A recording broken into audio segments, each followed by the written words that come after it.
The gold trade. Nobody's talking about cold open. Something quietly historic happened in China last week. The country's largest retail investment fund, the one ordinary savers pour their money into, is no longer a stock index fund. It's a gold ETF. For context, in the US, that role belongs to something like an S&P 500 fund. China has its own version, and a gold-backed ETF just passed it. Roughly $13 billion in gold versus $12 billion in the old benchmark stock fund. That means in the world's second largest economy, more retail money is now sitting in gold than in stocks. Here's what makes that strange. This shift happened while gold prices were falling. Gold peaked near $5,600 an ounce earlier this year, then dropped almost 30% briefly under $4,000. Chinese buyers didn't pull back, they leaned in harder. And it's not just households. The People's Bank of China just logged its 20th consecutive month of gold purchases, the longest streak on record since at least 2015.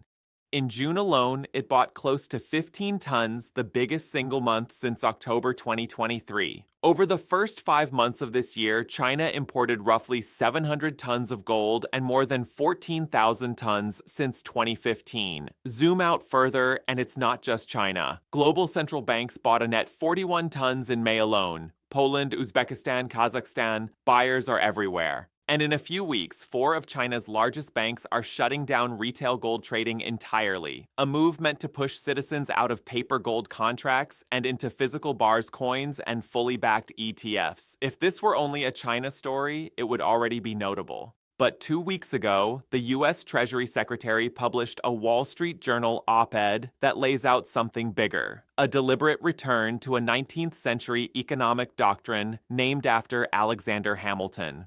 The Treasury has been to Fort Knox, and I'm happy to report all the gold is present and accounted for. The U.S. holds the largest gold reserve on Earth, worth over $1 trillion at today's price. That op-ed and the pattern of central bank buying behind it is the subject of this video. Why China is stockpiling gold, why central banks won't stop, and why some analysts believe the math of the global economy only balances at a gold price near $38,000 an ounce. Let's get into it.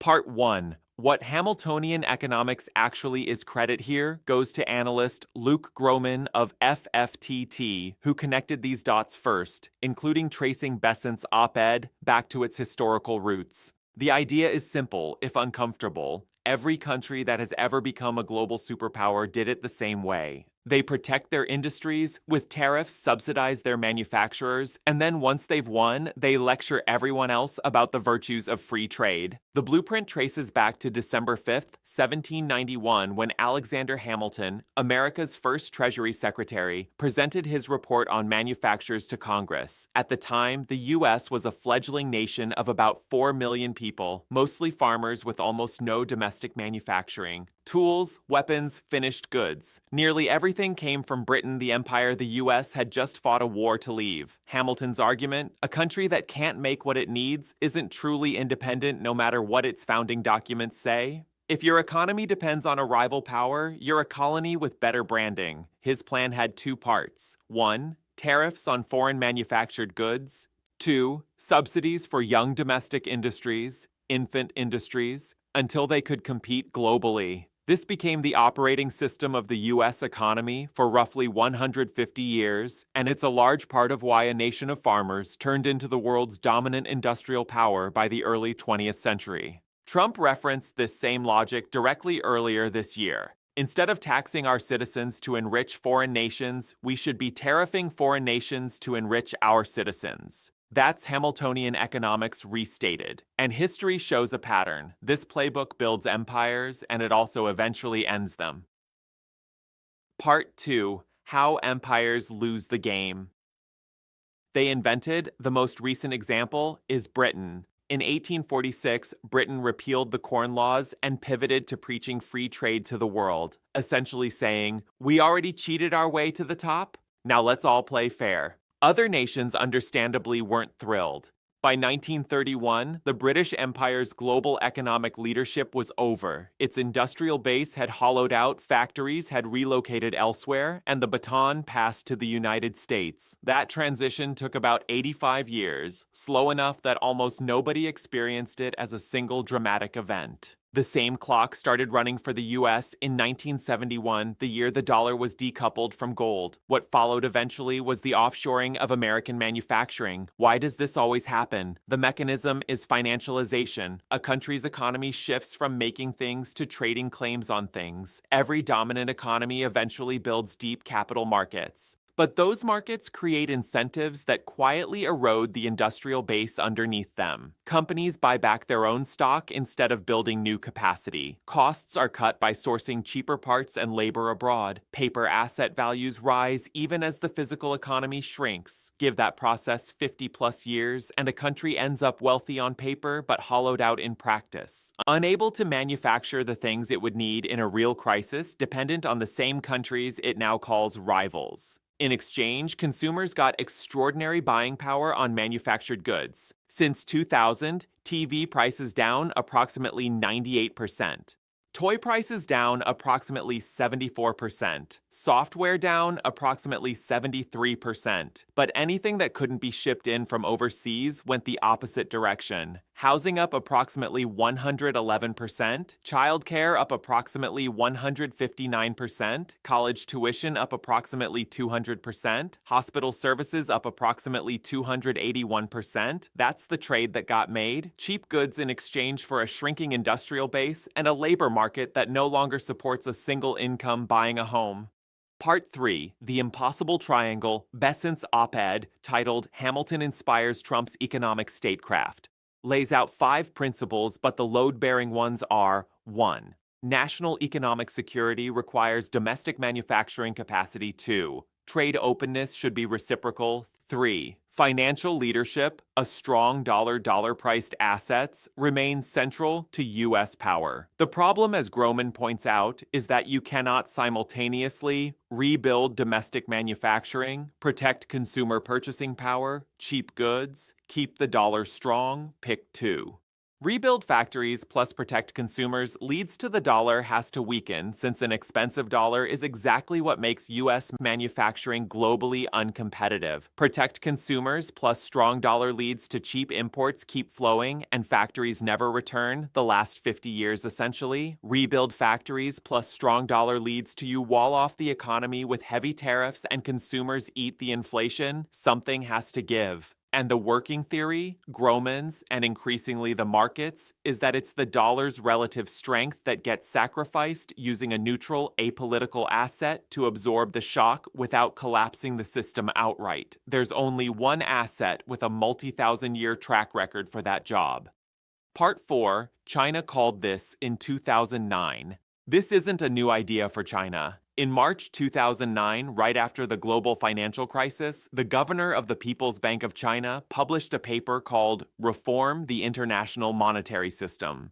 The core argument: the world's reserve currency shouldn't be any single nation's currency because that currency will always be managed in that nation's self-interest, as the Fed's post-2008 money printing had just demonstrated. The paper floated, reviving John Maynard Keynes's 1940s idea of a neutral global unit, the Bancor, based on a basket of commodities designed so that both large trade deficits and large trade surpluses were automatically corrected. The U.S. rejected that idea at Bretton Woods in 1944 for an obvious reason: America was running the massive trade surplus back then. We were functionally the China of that era. A system that punished surplus countries wasn't in our interest, so the dollar became the world's reserve currency instead. It's a notable reversal that in 2026, the U.S. Trade Representative is now citing Keynes's abandoned ideas at Davos, on the losing end of the very system the U.S. designed. China wasn't alone in floating gold as the alternative. 2010, World Bank President Robert Zoellick, a former U.S. Treasury official, wrote that the world should consider gold as an international reference point for the monetary system. 2016,